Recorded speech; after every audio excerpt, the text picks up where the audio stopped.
گاڑی کچے راستے پر ہچکولے کھا رہی تھی، لیکن حذیفہ کو اس سے زیادہ اپنے اندر اٹھنے والے طوفان کی فکر تھی۔ اس کے مہنگے امپورٹڈ سوٹ پر گرد کی ایک تہ جم رہی تھی اور وہ بار بار اپنی کلائی پر بندھی رولیکس گھڑی دیکھ رہا تھا۔ دادو کتنا اور وقت، میرا فون بھی سگنل چھوڑ رہا ہے۔ اس کے لہجے میں اکتاہٹ اور بیزاری واضح تھی۔ بس بیٹا آ ہی گیا۔ دادو نے شفیق نظروں سے اسے دیکھا۔ تم شہر کے شور شرابے کے اتنے عادی ہو گئے ہو کہ تمہیں یہ سکون اب کاٹتا ہے۔ سکون؟ دادو، یہاں مٹی اور گوبر کی بو کے علاوہ کچھ نہیں، اور آپ مجھے ایک ایسی شادی پر گھسیٹ لائے ہیں جہاں میں جانتا تک نہیں۔ اس سے پہلے کہ دادو جواب دیتی، حذیفہ کا فون جب وہ مشکل ایک سگنل پکڑ رہا تھا بج اٹھا۔ اسکرین پر پرائیویٹ نمبر چمک رہا تھا۔ اس نے غصے سے کال کاٹ دی۔ فون دوبارہ بجا۔ کیا مصیبت ہے؟ اس نے فون اٹھا کر کان سے لگایا۔ ہیلو حذیفہ۔ دوسری طرف سے آنے والی ایک سسکیوں بھری جانی پہچانی نسوانی آواز نے اس کے وجود کو ساکت کر دیا۔ اس کا چہرہ جو پہلے ہی تناؤ کا شکار تھا اب غصے سے سرخ ہو گیا۔ اس نے گاڑی کی کھڑکی کا شیشہ چڑھا دیا۔ ردا، تمہاری ہمت کیسے ہوئی مجھے کال کرنے کی؟ میں نے کہا تھا نا کہ آئندہ میری زندگی میں دخل مت دینا۔ حذیفہ پلیز، میں نے سنا تم گاؤں جا رہے ہو کسی شادی میں۔ تو حذیفہ کی آواز برف کی طرح سرد تھی۔ وہ لوگ ٹھیک نہیں ہیں حذیفہ، مجھے پتا چلا ہے۔ پلیز وہاں مت جاؤ، میرے لیے واپس آ جاؤ، میں نے غلطی کی تھی۔ حذیفہ کے دماغ میں اس کے دھوکے کے سارے منظر ایک ساتھ گھوم گئے۔ اپنی بکواس بند کرو، تم جیسی لڑکیاں صرف اپنا مفاد دیکھتی ہیں۔ تم نے میری محبت کو ٹھکرایا تھا کسی اور کے پیسے کے لیے، اب میری زندگی سے دور رہو۔ اس نے کال کاٹ دی اور فون آف کر کے ڈیش بورڈ پر پھینک دیا۔ اس کا دل تیزی سے دھڑک رہا تھا۔ زخم جو اس نے سوچا تھا بھر گئے ہیں ایک دم تازہ ہو گئے تھے۔ کس کی کال تھی بیٹا؟ دادو نے پوچھا۔ کوئی نہیں دادو، رانگ نمبر تھا۔ وہ جھوٹ بول کر باہر دیکھنے لگا۔ سب لڑکیاں ہی دھوکے باز ہوتی ہیں۔ اس کا یقین اور پختہ ہو گیا۔ شادی کا ہال گاؤں کے حساب سے بڑا تھا، لیکن شہر کے 5 اسٹار ہوٹلز دیکھنے والے حذیفہ کے لیے یہ ایک مذاق سے کم نہ تھا۔ لوگ، رنگ برنگے لباس اور تیز میوزک۔ وہ دادو کے ساتھ برابر والی کرسی پر بیٹھا تھا، لیکن اس کا دماغ ابھی تک اس فون کال میں اٹکا ہوا تھا۔ واؤ دادو، گاؤں کے لوگ تو بہت دلچسپ ہوتے ہیں، اس نے طنزیہ مسکراہٹ کے ساتھ کہا۔ دادو اس کی طنز سمجھ گئی مگر مسکرا دی۔ بہت محبت کرنے والے لوگ ہیں یہاں کے۔ جی دادو، وہ تو نظر آ رہا ہے۔ حذیفہ نے ادکھلی قمیض والے شخص کو دیکھا جو زور سے قہقہ لگا رہا تھا۔ اسے گھن سی محسوس ہوئی۔ کافی دیر ہو گئی، بارات کا کہیں اتا پتہ نہیں تھا۔ اچانک حذیفہ نے دیکھا کہ ہال کے کونے میں کچھ گڑبڑ ہے۔ دلہن کا باپ محمد آفتاب، جو دادو کے کزن کا بیٹا تھا، پریشان سا بیٹھا تھا اور کچھ رشتہ دار اس کے گرد جمع تھے۔ دادو کو بھی تشویش ہوئی۔ کیا بات ہے محمد آفتاب، تم پریشان لگ رہے ہو، بارات ابھی تک کیوں نہیں آئی؟ دادو اس کے پاس جا کر بولی۔ محمد آفتاب کی آنکھوں میں آنسو آ گئے۔ وہ انکل، وہ لوگ بارات لے کر نہیں آ رہے۔ یہ سننا تھا کہ جیسے محفل میں سناٹا چھا گیا۔ حذیفہ کے کان بھی کھڑے ہو گئے۔ کیا مطلب؟ دادو نے سختی سے پوچھا۔ وہ کہہ رہے ہیں انہیں جہیز میں گاڑی چاہیے اور بہت سا سامان۔ کہہ رہے ہیں جب تک گاڑی نہیں ملے گی وہ بارات لے کر نہیں آئیں گے۔ دادو کا چہرہ غصے سے سرخ ہو گیا۔ کس خاندان میں تم نے بیٹی کی منگنی کر دی؟ اتنی گھٹیا سوچ! جب اپنی اتنی قیمتی چیز اپنی بیٹی دے رہے ہو تو باقی جہیز کی کیا قدر رہ جاتی ہے؟ حذیفہ کی نظر بے اختیار اسٹیج پر بیٹھی دلہن پر پڑی۔ اس سرخ جوڑے میں ملبوس، شاید ان سب باتوں سے بے خبر، اپنے چہرے پر ایک امید بھری مسکراہٹ سجائے بیٹھی۔ بریرہ نام اس کے کانوں میں گونجا۔ اسے اس لڑکی پر طرز سے زیادہ غصہ آ رہا تھا۔ ایک اور عورت جو مرد کے انتظار میں بیٹھی ہے، لیکن انکل محمد آفتاب روحانسا ہو گیا۔ میری اس معاشرے میں کیا عزت رہے گی؟ میری بیٹی دلہن بنی بیٹھی ہے، لوگ طرح طرح کی باتیں بنائیں گے، کوئی میری بیٹی کے کردار پر انگلیاں اٹھائے گا، کوئی بھی اس سے شادی نہیں کرے گا، میری عزت خاک میں مل جائے گی۔ دادا جان نے ایک لمحے کے لیے سوچا۔ ان کی نظریں اپنی خاندانی عزت پر پڑنے والی آنچ کو دیکھ رہی تھیں۔ پھر انہوں نے ایک فیصلہ کو نظر حذیفہ پر ڈالی، جو ان سب سے بے نیاز اپنے فون کو آن کرنے کی کوشش کر رہا تھا۔ دادا جان محمد آفتاب کے کاندھے پر ہاتھ رکھ کر مضبوط لہجے میں بولے، کون کہتا ہے اس سے کوئی شادی نہیں کرے گا؟ تمہاری بیٹی کی شادی آج ابھی اور اسی وقت ہوگی۔ کیا مطلب انکل؟ کون کرے گا؟ دادا جان نے حذیفہ کی طرف اشارہ کیا۔ مطلب یہ کہ تمہاری بیٹی کی شادی میرے پوتے حذیفہ سے ہوگی۔ حذیفہ جسے ابھی ابھی فون آن کیا تھا، دادو کے الفاظ سن کر ہکا بکا رہ گیا۔ اس کے ہاتھ سے فون چھوٹ کر زمین پر گر گیا۔ اسے ایسا محسوس ہوا جیسے اس کے سر پر کوئی بم پھوٹا ہو۔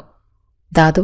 حذیفہ کی آواز اتنی بلند اور سرد تھی کہ اسے آس پاس کھڑے لوگ بھی سہم گئے۔ آپ ہوش میں تو ہیں؟ آپ ہی کیا کہہ رہے ہیں؟ اس سے جھک کر اپنا فون اٹھایا۔ اس کی اسکرین ٹوٹ چکی تھی، بالکل اس کی زندگی کی طرح۔ دادا جان نے سختی سے اس کا بازو پکڑا۔ آواز نیچے رکھو حذیفہ، تماشا مت بناؤ۔ تماشا تو آپ بنا رہے ہیں میرا، وہ غصے سے پھنکارا۔ میں اس گاؤں کی لڑکی سے شادی نہیں کروں گا، کبھی نہیں۔ میں اسے جانتا تک نہیں، ابھی جان جاؤ گے۔ دادا جان اسے کھینچتے ہوئے ہال کے کونے کی طرف لے گئے۔ دادو چھوڑے مجھے، یہ زبردستی ہے، آپ مجھے اس طرح سے مجبور نہیں کر سکتے دادا جان۔ ایک ستون کے پاس رکے اور اس کا بازو جھٹک دیا۔ ان کی شفیق آنکھوں میں اب ایک عجیب سی سختی تھی۔ دیکھو حذیفہ بیٹا، میں نے تمہیں اپنا بیٹا بنا کر پالا ہے، تمہاری ہر خواہش پوری کی ہے، تو آج میری زندگی کا سودا کر کے اس کی قیمت وصول کر رہے ہیں۔ حذیفہ کے لہجے میں زہر تھا۔ سودا نہیں، عزت بچا رہا ہوں۔ دادا جان کی آواز بھر آ گئی۔ یہ بچی بریرہ ہمارے خاندان کی بچی ہے، اگر آج اس کی بارات واپس چلی گئی تو یہ جیتے جی مر جائے گی، لوگ اس کے کردار کو نوچ کھائیں گے۔ کیا تم یہ برداشت کر لو گے؟ تو میں کیوں؟ حذیفہ چیخا، میں کیوں قربانی کا بکرا بنوں؟ میری زندگی کا سوال ہے، میں کیسے کسی ایسی لڑکی سے شادی کر لوں جسے میں جانتا تک نہیں، اور مجھے گاؤں کی لڑکیوں سے نفرت ہے۔ اس کے ذہن میں ایک بار پھر ردا کی کال گھوم گئی۔ وہ لوگ ٹھیک نہیں ہیں، اس کا دماغ چھنکا، کہیں ردا کا مطلب دادو تو نہیں تھے؟ یہ خیال آتے ہی اسے اپنے دادا سے خوف محسوس ہونے لگا۔ دادا نے اس کی آنکھوں میں جھانکا، اس لیے کہ ایک شہر کی ماڈرن لڑکی نے تمہیں دھوکہ دیا تو تم ساری عورتوں کو ایک ہی ترازو میں تولو گے؟ حذیفہ لاجواب ہو گیا۔ اس کی دکھتی رگ پر ہاتھ رکھا گیا تھا۔ دادو پلیز، یہ نہیں ہو سکتا، میری زندگی۔ کون سی زندگی؟ دادو نے اس کی بات کاٹی۔ وہی جو تم اس ردا کے پیچھے برباد کر چکے ہو، جس نے تمہیں چھوڑ کر کسی اور امیر زادے سے شادی کر لی۔ حذیفہ تڑپ گیا۔ آپ کو کیسے؟ میں تمہارا دادا ہوں حذیفہ، باپ بھی ہوں تمہارا، سب جانتا ہوں۔ تم اس کے دھوکے کے بعد سے ہی شادی کے نام سے بھاگتے ہو۔ دادا جان نے اپنا آخری پتہ کھیلا۔ ان کی آنکھوں میں آنسو آ گئے۔ دیکھو حذیفہ، ان کی آواز کانپ رہی تھی، میں نے آج تک تم سے کچھ نہیں مانگا، آج مانگ رہا ہوں۔ اگر تم مجھ سے ذرا سی بھی محبت کرتے ہو تو اس لڑکی کو اپنا لو، میری پگڑی بچا لو۔ حذیفہ کا سارا غصہ، سارا تفاخر اسے ایک آنسو کے سامنے بہہ گیا۔ اور اگر دادا جان نے دل پر ہاتھ رکھا، اگر تم نے آج میری بات نہ مانی تو پھر میرا مرا ہوا منہ دیکھو گے۔ یہ جذباتی بلیک میلنگ کا عروج تھا۔ حذیفہ جانتا تھا کہ وہ پھنس چکا ہے۔ اس کی کل کائنات یہی دادو تھے۔ وہ ان کی موت کے خیال سے ہی کام کیا۔ اس نے شکست خوردہ نظروں سے سامنے بیٹھی اس لڑکی کو دیکھا جو شاید اس کی بربادی کا پروانہ تھی۔ ٹھیک ہے دادو، اس کی آواز بمشکل نکلی، جیسے آپ چاہتے ہیں ویسے ہی ہوگا، بلا لیں مولوی کو۔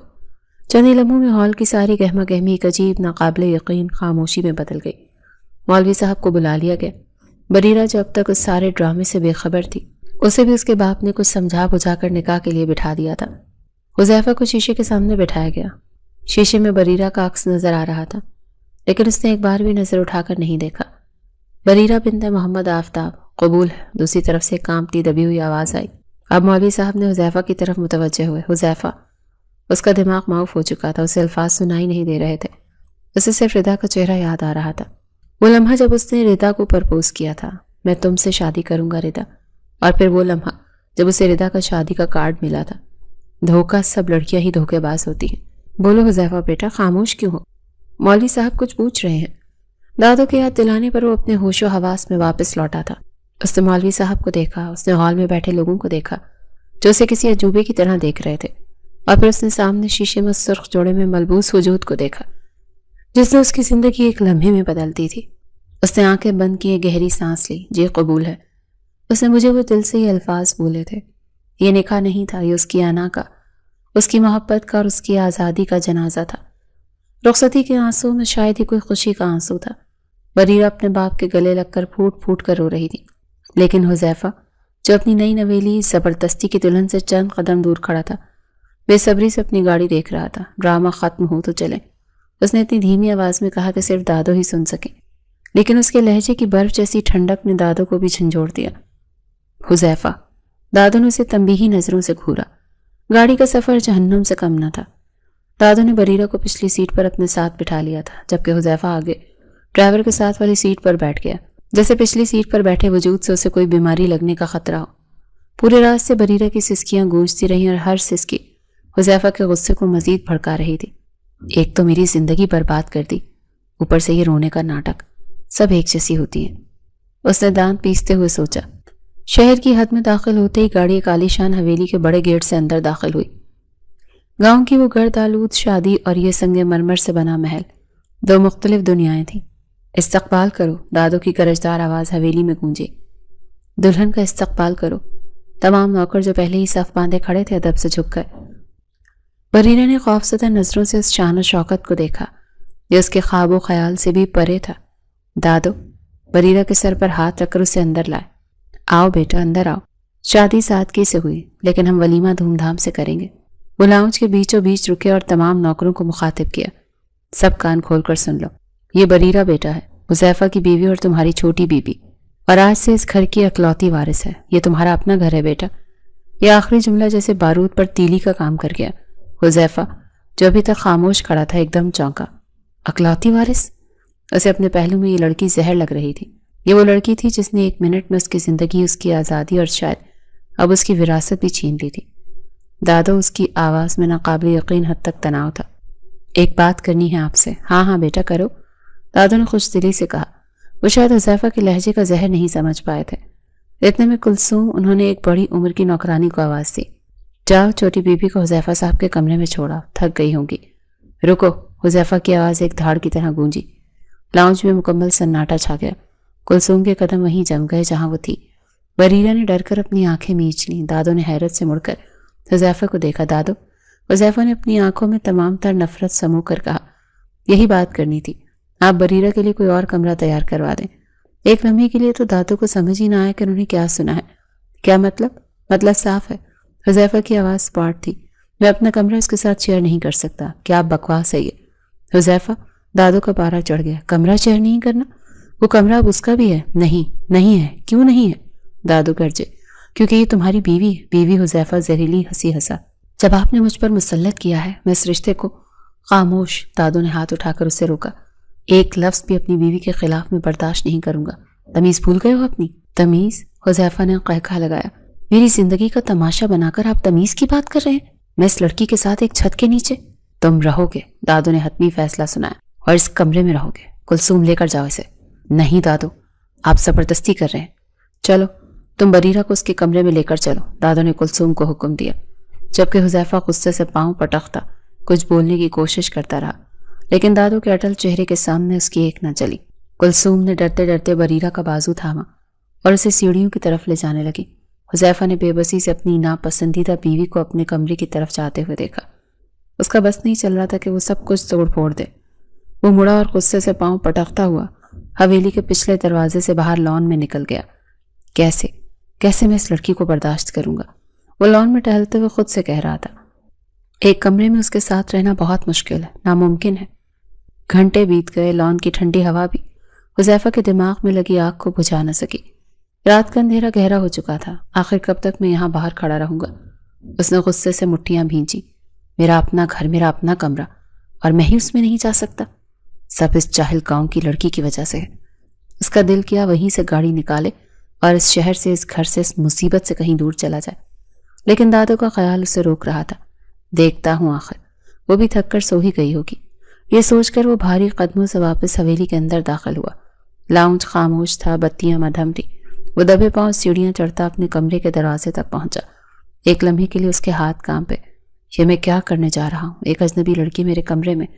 اس نے دروازہ کھولا اور اندر داخل ہوا۔ کمرہ وہی تھا لیکن اسے اپنا نہیں لگ رہا تھا۔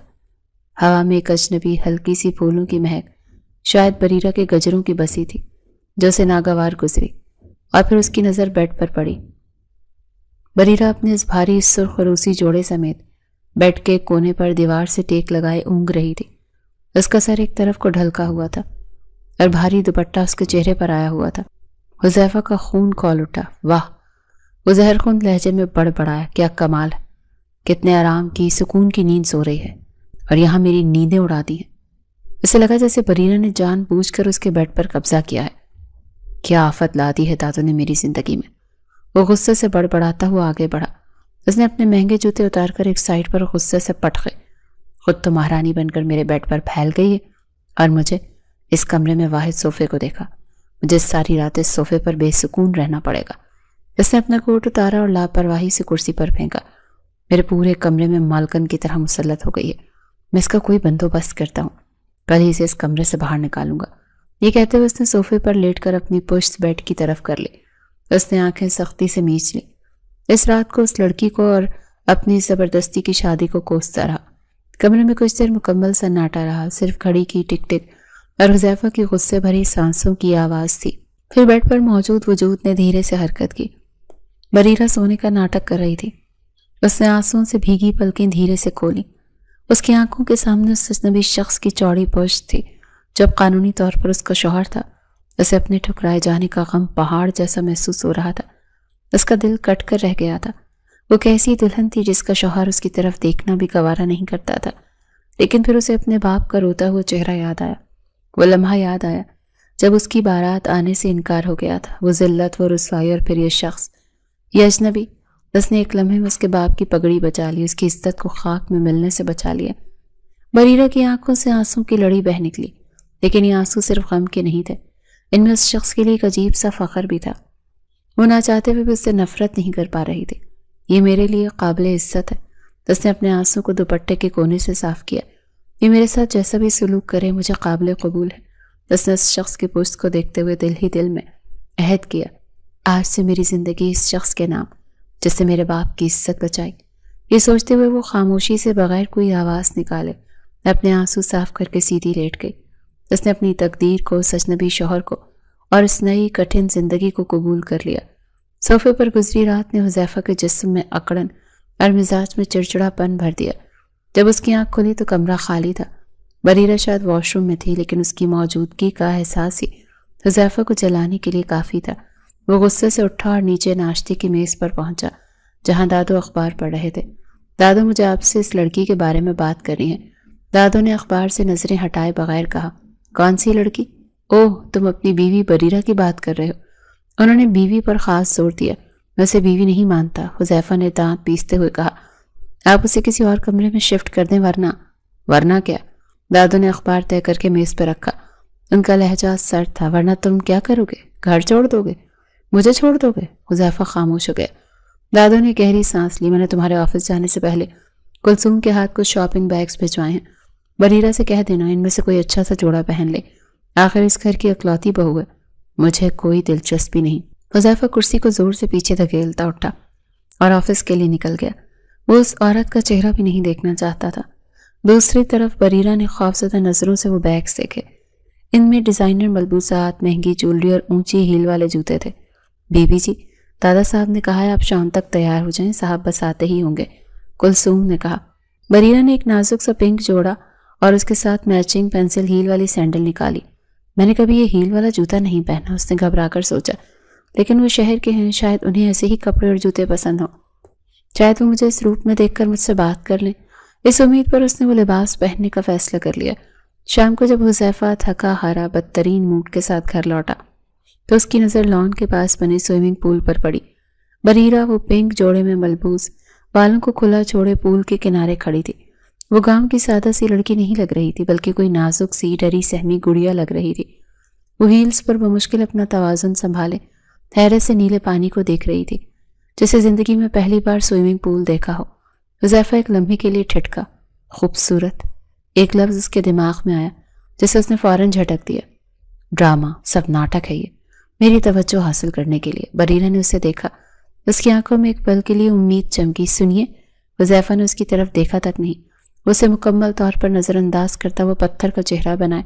اس کے پاس سے گزر کر سیدھا اندر اپنے اسٹڈی روم میں گھس گیا۔ اسٹڈی روم میں بیٹھ کر بھی اس کا غصہ کم نہیں ہو رہا تھا۔ پہلے میرے بیڈ پر، اب میرے لان میں، اس کا بندوبست تو کرنا ہی ہوگا۔ اس نے اپنا لیپ ٹاپ آن کیا، کام میں دھیان لگانے کی کوشش کی، لیکن دماغ بار بار پول کے کنارے کھڑے اس وجود کی طرف جا رہا تھا۔ تبھی اس کے فون پر ایک ای میل کی نوٹیفیکیشن آئی تو اس کا خون کھول اٹھا۔ اب یہ کیا چاہتی ہے؟ اس نے غصے سے ردا سبجیکٹ ای میل کھولی تاکہ اسے بلاک کر سکے۔ حذیفہ، مجھے پتا ہے تم مجھ سے نفرت کرتے ہو، لیکن پلیز یہ پڑھ لو۔ میں نے سنا ہے کہ گاؤں میں کیا ہوا، مجھے پتا چلا کہ تم نے اس لڑکی بریرہ سے شادی کر لی۔ حذیفہ، جس دن تم گاؤں جا رہے تھے میں نے تمہیں کال کی تھی، میں نے کہا تھا وہ لوگ ٹھیک نہیں ہیں۔ میں تمہارے دادو کی بات کر رہی ہوں، میں ان کی بات نہیں کر رہی۔ وہ لڑکا شاہد جو بریرہ سے شادی کرنے والا تھا وہ میرا کزن ہے۔ وہ لوگ مجرم ہیں، ان کا یہی کام ہے۔ وہ گاؤں کی معصوم لڑکیوں کو پھانستے ہیں، جہیز میں گاڑیاں اور پیسہ مانگتے ہیں، اور شادی کے چند دن بعد لڑکی کو چھوڑ کر بھاگ جاتے ہیں یا اس سے بھی برا سلوک کرتے ہیں۔ میں تمہیں ان لوگوں کے چنگل میں پھنسنے سے روک رہی تھی۔ خدا کا شکر ہے کہ تم نے اس لڑکی سے شادی کر لی۔ حذیفہ، تم نے صرف اپنے دادا کی عزت نہیں بچائی بلکہ تم نے اس لڑکی کی زندگی بھی بچا لی ہے۔ ای میل وہیں ختم ہو گئی۔ حذیفہ کے ہاتھ کانپ رہے تھے، اس کے کانوں میں ردا کی آواز گونجی۔ وہ لوگ ٹھیک نہیں، اس کا مطلب بریرہ آفت نہیں تھی۔ وہ ایک شکار تھی اور وہ اس کی نجات دہندہ بن گیا تھا۔ باہر ٹھٹھراتی سردی میں بریرہ اسٹڈی روم کی جلتی بجھتی لائٹس دیکھ رہی تھی۔ اس کی آنکھوں میں آنسو تھے، اس کے گالوں پر بہہ رہے تھے۔ ایک نظر بھی نہیں دیکھا انہوں نے۔ وہ اپنے ٹھکرائے جانے پر رو رہی تھی۔ وہ اتنی سردی میں صرف اس کے لیے تیار ہوئی تھی۔ وہ مایوس ہو کر مڑی۔ جیسے ہی وہ مڑی اس کی اونچی ہیل کا توازن بگڑا۔ چھپاک سے اپنا توازن برقرار نہ رکھ سکی اور سیدھی برفیلے ٹھنڈے پانی والے سوئمنگ پول میں جا گئی۔ پانی اتنا ٹھنڈا تھا کہ ایک لمحے کے لیے اس کی سانس رک گئی۔ اس نے بمشکل ہاتھ پاؤں مارے اور پول کے کنارے کو پکڑ کر خود کو باہر کھینچنے لگی۔ وہ بری طرح سے کانپ رہی تھی۔ ٹھنڈ اس کی ہڈیوں تک اتر گئی تھی۔ وہ بھیگتی ہوئی ٹھٹھرتی ہوئی بمشکل قدم گھسیٹتی کمرے تک پہنچی۔ اس کی ہمت نہیں ہو رہی تھی وہ ان کلوزٹ تک جائے اور کپڑے بدلے۔ وہ سردی سے کپکپاتی ہوئی وہیں دروازے کے پاس فرش پر ڈھیر ہو گئی۔ اس کا جسم بخار سے تپنے لگا اور اس کے ہونٹ نیلے پڑنے لگے۔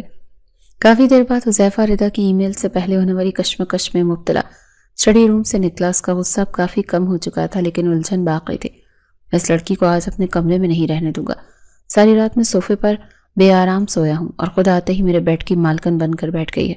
اسی غصے میں بڑبڑاتا وہ اپنے کمرے میں داخل ہوا۔ سنو تم، اس کے الفاظ اس کے منہ میں رہ گئے۔ سامنے فرش پر پانی کے تالاب میں بریرہ پڑی بری طرح کپکپا رہی تھی۔ وہ مکمل طور پر بھیگی ہوئی تھی اور ٹھنڈ کے باعث اس کے ہونٹ نیلے ہو رہے تھے۔ ایک لمحے کے لیے حذیفہ کا دل جیسے دھڑکنا بھول گیا۔ بریرہ؟ اس کی چیخ شاید پہلی بار اس کا نام پکار رہی تھی۔ وہ غصہ، وہ نفرت، وہ اسے کمرے سے نکالنے کا ارادہ سب ایک لمحے میں بھاپ بن کر اڑ گیا۔ یہ کیا کیا اس نے؟ پاگل ہو گئی ہے کیا؟ وہ تیزی سے اس کی طرف لپکا۔ اس نے فرش پر جھک کر بریرہ کے گال کو چھوا۔ وہ برف کی طرح ٹھنڈے ہو رہے تھے۔ اس کے نیلے ہونٹ بری طرح سے کانپ رہے تھے۔ مر جائے گی یہ خیال آتے ہی حذیفہ کے دل میں ایک انجانی وحشت دوڑ گئی۔ وہ جو اس کی عقل ٹھکانے لگانا چاہتا تھا اب خود اپنی عقل کھو بیٹھا تھا۔ یہ کیا ہو رہا ہوں؟ اس کے دماغ نے ایک لمحے کے لیے اسے روکا۔ اس لڑکی کو تو میں، لیکن رضا کی ای میل اس کے کانوں میں گونجی۔ تم نے اس لڑکی کی زندگی بچا لی اور اب میں اسے مرنے دوں؟ اس نے مزید نہیں سوچا۔ نفرت کے باوجود اس نے ایک جھٹکے میں بریرہ کے نازک بھیگے وجود کو اپنی باہوں میں اٹھا لیا۔ وہ اتنی ہلکی تھی جیسے کوئی پری ہو۔ وہ اسے اٹھائے سیدھا بستر پر لایا اور احتیاط سے لٹایا۔ قیمتی بیڈ شیٹ اسے ایک لمحے میں بھیگ گئی، لیکن اسے پرواہ نہیں تھی۔ بریرہ آنکھیں کھولو، اس نے چہرہ تھپتھپایا۔ وہ کر رہا ہی۔ اس کی پلکیں لرزی لیکن کھل نہ سکی۔ وہ بری طرح کانپ رہی تھی۔ اس کے کپڑے بھی گیلے تھے۔ اسے مار ڈالیں گے، حذیفہ نے وحشت سے سوچا۔ وہ تیزی سے واک ان کلوزٹ تک بھاگا۔ اس نے الماری کھولی۔ ایک طرف اس کے سینکڑوں سوٹ اور شرٹس تھی تو دوسری طرف وہ شاپنگ بیگز ویسے کے ویسے پڑے تھے جو دادوں نے دیے تھے، سوال سے ایک پنک جوڑے کے جو اب بریرہ کے جسم پر گیلا تھا۔ اس کے پاس پہننے کے لیے کچھ بھی نہیں تھا۔ ایک شدید احساس سے جرم نے اسے جکڑ لیا۔ اس نے یہ ہیلز، یہ سوٹ میرے لیے پہنا تھا اور میں نے اسے دیکھا تک نہیں۔ وہ تیزی سے پلٹا اور دراز سے ایک ٹی شرٹ اور ٹراؤزر نکالا۔ مجھے یہ کرنا ہوگا۔ وہ بیڈ کے پاس آ کر رک گیا۔ اس کے ہاتھ کانپ رہے تھے۔ وہ جس لڑکی کو چھونا بھی گناہ سمجھتا تھا، بریرہ، اس نے اسے پھر جھنجھوڑا۔ ہوش میں آؤ، اپنے کپڑے بدل لو۔ لیکن بریرہ بے سدھ تھی۔ لعنت ہو، وہ غصے سے چلایا۔ اسے اس وقت کچھ نہیں سوچی۔ اس نے مجبوراً کمرے کی مین لائٹ بند کر دی۔ صرف ایک مدھم سا بیڈ لیمپ روشن کر دیا جس کی روشنی بھی دیوار کی طرف تھی۔ اس نے آنکھیں سختی سے میچ لی۔ میں معافی چاہتا ہوں، وہ خود ہی بڑبڑایا۔ وہ جس لڑکی پر کوئی مہربانی نہیں کرنا چاہتا تھا، نہ جانے اسے اس حالت میں دیکھ کر اس پر رحم آ گیا تھا۔ اس نے نہ چاہتے ہوئے بھی کانپتے ہاتھوں سے اندھیرے میں بریرہ کے ٹھنڈے گیلے کپڑے تبدیل کیا۔ اس نے جلدی سے اسے اپنی خشک ٹی شرٹ اور ٹراؤزر پہنایا جس کے نازک وجود پر بہت ڈھیلے تھے۔ اسی لمحے اس نے اسے بیڈ کی ایک سائڈ پر لٹا کر اچھی طرح سے کمبل اس پر اوڑھ دیا۔ اب ٹھیک ہے، اس نے ہانپتے ہوئے کہا۔ میں صوفے پر۔ وہ مڑا ہی تھا کہ بریرہ نے سردی کی لہر سے اسے کانپتے ہوئے کہا، حذیفہ۔ وہیں رک گیا۔ اسے اس حالت میں اکیلا نہیں چھوڑ سکتا تھا۔ یہ اچھی مصیبت باندھی ہے دادوں نے میرے گلے میں۔ وہ دل ہی دل میں کڑھا۔ کل ہی سے اپنے کمرے سے وہ خود دل کے ہاتھوں مجبور ہوتا بیٹھ کے بالکل دوسرے کونے پر کمبل کے اوپر ہی بیٹھ گیا۔ وہ بس یہ تسلی کرنا چاہتا تھا کہ اس کا بخار اتر جائے۔ ابھی اس نے اتنا ہی بڑبڑایا تھا جب بریرہ، جو نیم بے ہوشی میں شدید ٹھنڈ سے سمٹ رہی تھی، گرمی کی تلاش میں بے خبری میں اس کی طرف کھسکی اور ٹھنڈ سے سمٹتی ہوئی اس کی باہوں میں سما گئی۔ ایک پل کے لیے تو حذیفہ ہکا بکا رہ گیا۔ اس کا پورا وجود ساکت ہو گیا۔ یہ کیا ہے؟ اس کا نرم گرم بخار سے تپتا وجود حذیفہ کو عجیب سا محسوس ہوا تھا۔ اس نے خود کو چھڑانا چاہا کہ میں کیا کر رہا ہوں۔ ایک پل کے لیے اس نے سوچا، لیکن پھر اسے خیال آیا یہ میری بیوی ہے، میں کوئی غلط کام نہیں کر رہا۔ جب بریرہ نے سردی سے دوبارہ جھرجھری لی تو حذیفہ کے دل نے اس کے دماغ پر فتح پا لی۔ اس نے نہ چاہتے ہوئے بھی اپنے بازو اس کے گرد پھیلا دیے۔ اس نے بریرہ کو اپنے دونوں بازو میں سمیٹ لیا اور کمبل ان دونوں پر اچھی طرح اوڑھ دیا۔ صرف آج رات اس نے خود کو سمجھایا، صرف اس لیے کہ یہ مر نہ جائے، لیکن اس کا دل جو ردا کے دھوکے کے بعد پتھر کا ہو گیا تھا آج اس معصوم بے خبر وجود کے گرمی سے پگھلنے لگا۔ جب بریرہ کی آنکھ کھلی تو اسے سردی کے بجائے ایک ناشنا سی گرمی کا احساس ہوا۔ اس کا سر کسی نرم تکیے پر نہیں بلکہ ایک مضبوط بازو پر تھا۔ اس نے دھیرے سے پلکیں اٹھائیں۔ 1 انچ کے فاصلے پر حذیفہ کا چہرہ تھا، جو آدھا بیڈ سے ٹیک لگائے بیٹھے بیٹھے سو رہا تھا۔ اس کا ایک بازو بریرہ کے سر کے نیچے تھا اور دوسرا اس کے گرد ایک حفاظتی حصار کی طرح لپٹا ہوا تھا۔ بریرہ کا دل جیسے سینے سے اچھل کر حلق میں آ گیا۔ یہ میں کہاں؟ اس نے رات کا ٹھنڈا پانی، کپکپاہٹ اور پھر اندھیرا یاد آیا، اور پھر اسے اپنے کپڑوں پر نظر پڑی۔ یہ اس کے نہیں تھے، یہ حذیفہ کی بڑی سی ٹی شرٹ اور ٹراؤزر تھے۔ شرمندگی کی ایک تیز لہر اس کے بخار زدہ وجود میں دوڑ گئی۔ انہوں نے اس کی وجہ سے اس کا شوہر ساری رات اس عجیب پوزیشن میں سوتا رہا۔ وہ ایک دم سے گھبرا کر پیچھے ہٹی۔ اس کی حرکت سے حذیفہ کی آنکھ فوراً کھل گئی۔ ایک لمحے کے لیے کمرے میں مکمل سناٹا چھا گیا۔ دونوں نے ایک دوسرے کو دیکھا۔ بریرہ کی آنکھوں میں خوف اور شرمندگی تھی، جبکہ حذیفہ کی آنکھوں میں نیند کے ساتھ ساتھ ایک انجانی فکر۔ رکو! حذیفہ کی آواز رات کے غصے کے برعکس بھاری اور پرواہ کرنے والی تھی۔ ہلو مت! اس سے پہلے کہ بریرہ کچھ سمجھ پاتی، حذیفہ نے اپنا ہاتھ بڑھا کر اس کی پیشانی کو چھوا۔ بخار تو ابھی بھی ہے، وہ بڑبڑایا۔ ٹیمپریچر کم ہوا تمہارا؟ اسے ایک لمحے میں اس کے لمس کی گرمی اور لہجے کی فکر نے بریرہ کو پگھلا دیا۔ اسے ایسا محسوس ہوا جیسے حذیفہ ہی اس کا اپنا ہو، اور سچ میں اس کا اپنا تھا۔ اس کی آنکھوں میں آنسو آ گئے۔ آپ ساری رات بکواس مت کرو۔ حذیفہ نے اس کی بات کاٹی۔ وہ شاید اپنی اس نرمی پر خود بھی شرمندہ تھا۔ فوراً بیڈ سے اٹھا اور اپنا فون اٹھایا۔ کس کا نمبر ہے؟ ڈاکٹر کا؟ نہیں، بریرہ نے کمزور آواز میں کہا۔ اس کی ضرورت نہیں، میں ٹھیک ہوں۔ حذیفہ نے مڑ کر اسے گھورا۔ تم ٹھیک ہو؟ تم کل رات مرنے والی تھی، تمہارے ہونٹ نیلے پڑ گئے تھے۔ چپ کر کے لیٹی رہو۔ اس نے ڈاکٹر کو کال کر کے گھر آنے کا کہا۔ تھوڑی دیر میں دروازے پر دستک ہوئی۔ حذیفہ نے سوچا ڈاکٹر ہوگا، لیکن دروازے پر دادو کھڑے تھے۔ خیریت بیٹا، اتنی صبح صبح ڈاکٹر کو؟ دادو کی نظر کمرے کے فرش پر پڑے بریرہ کے گیلے پنک جورے پر پڑی، پھر بیڈ پر لیٹی بریرہ پر جو حذیفہ کی شرٹ پہنی تھی، اور پھر حذیفہ کے پریشان چہرے پر۔ دادو کی آنکھوں میں ایک لمحے کے لیے حیرت سمٹ آئی تھی، جو فوراً ایک گہری سمجھدار مسکراہٹ میں بدل گئی۔ وہ دادو، یہ حذیفہ نے صفائی پیش کرنی چاہیے۔ کچھ کہنے کی ضرورت نہیں، دادا نے مسکرا کر کہا۔ میں سمجھ گیا، تم اس کا خیال رکھو، میں ڈاکٹر کو اوپر بھیجتا ہوں۔ دادو کے جانے کے بعد حذیفہ کو عجیب سی جھنجھلاہٹ ہوئی۔ ڈاکٹر آیا، اس نے بریرہ کو چیک اپ کیا، سخت سردی لگنے اور بخار کا بتایا، اور کچھ دوائیاں لکھ دیں۔ ڈاکٹر کے جانے کے بعد حذیفہ خود کچن سے اس کے لیے ناشتہ اور دوائی لائے۔ یہ لو، اس نے ٹرے اس کے آگے رکھی۔ پہلے یہ سوپ پیو، پھر دوائی کھاؤ۔ میں خود لے لوں گی۔ بریرہ نے کانپتے ہاتھوں سے چمچ پکڑنے کی کوشش کی۔ تم سے ایک چمچ تو پکڑا نہیں جا رہا۔ حذیفہ نے اس کے ہاتھ سے چمچ لے لیا۔ منہ کھولو۔ وہ جھجکی۔ بریرہ نے اس نے سختی سے کہا، مجھے غصہ مت دلا، چپ چاپ پی لو۔ بریرہ نے خاموشی سے نظریں جھکا لی اور حذیفہ نے خود اسے سوپ پلایا، پھر دوائی دی۔ جب وہ واپس لیٹ گئی تو حذیفہ نے اپنا آفس فون کیا۔ ہیلو، میں آج آفس نہیں آؤں گا، لیکن سر آج تو بورڈ میٹنگ، سب کینسل کر دو، اس نے سختی سے کہا۔ اور کوئی بھی کال مجھے ٹرانسفر مت کرنا جب تک میں خود نہ کہوں۔ میری بیوی کی طبیعت ٹھیک نہیں ہے۔ دروازے کے باہر کھڑے دادو نے یہ سب سن لیا۔ میری بیوی کی طبیعت ٹھیک نہیں، یہ الفاظ ان کے کانوں میں رس گھول گئے۔ وہ حیران تھے کہ یہ تبدیلی کیسے آئی۔ وہ حذیفہ جو کل رات تک اس لڑکی کو کمرے سے نکالنے پر تلا تھا، آج اس کے لیے اپنی سب سے اہم میٹنگ چھوڑ کر بیٹھا تھا۔ دادو مسکراتے ہوئے وہاں سے چلے گئے۔ کمرے میں حذیفہ کرسی پر بیٹھا لیپ ٹاپ پر کام کرنے کی کوشش کر رہا تھا، لیکن اس کی نظر بار بار بیڈ پر سوئی بریرہ پر جا رہی تھی۔ کتنی معصوم ہے، اس نے سوچا۔ ردا کی ای میل اسے یاد آئی۔ اسے تو پتہ بھی نہیں تھا کہ اس کے ساتھ کیا ہونے والا تھا، اور میں اسی سے نفرت کرتا رہا۔ سچ میں حذیفہ بریرہ کی محبت میں گرفتار ہو چکا تھا۔ اس کا نرم وجود اور اس کا معصوم چہرہ اس کے دل پر قبضہ کر گیا۔ اگلے 2 دن حویلی میں ایک عجیب سی خاموشی طاری رہی۔ حذیفہ آفس نہیں گیا، وہ کمرے میں ہی رہتا، لیپ ٹاپ پر کام کرتا، لیکن اس کی ساری توجہ بریرہ پر مرکوز تھی۔ وہ اب بھی صوفے پر سوتا تھا، لیکن اس کے رویے کی برف پگھل رہی تھی۔ دوپہر کے وقت جب بریرہ کی آنکھ کھلی تو اس نے حذیفہ کو فون پر کسی سے دھیمے مگر سخت لہجے میں بات کرتے سنا۔ نہیں، میں میٹنگ میں نہیں آ سکتا۔ کیوں؟ اس نے ایک لمحے کے لیے بیڈ پر لیٹی بریرہ کو دیکھا۔ کیونکہ میں اپنی بیوی کے ساتھ مصروف ہوں۔ یہ الفاظ اگرچہ کسی اور کے لیے کہے گئے تھے، بریرہ کے دل پر دستک دے گئے۔ حذیفہ نے کال کاٹ کر فون ایک طرف پھینکا۔ تم جاگ رہی ہو؟ وہ تھوڑا سا جھنجھلایا، جیسے چوری پکڑی گئی ہو۔ جی،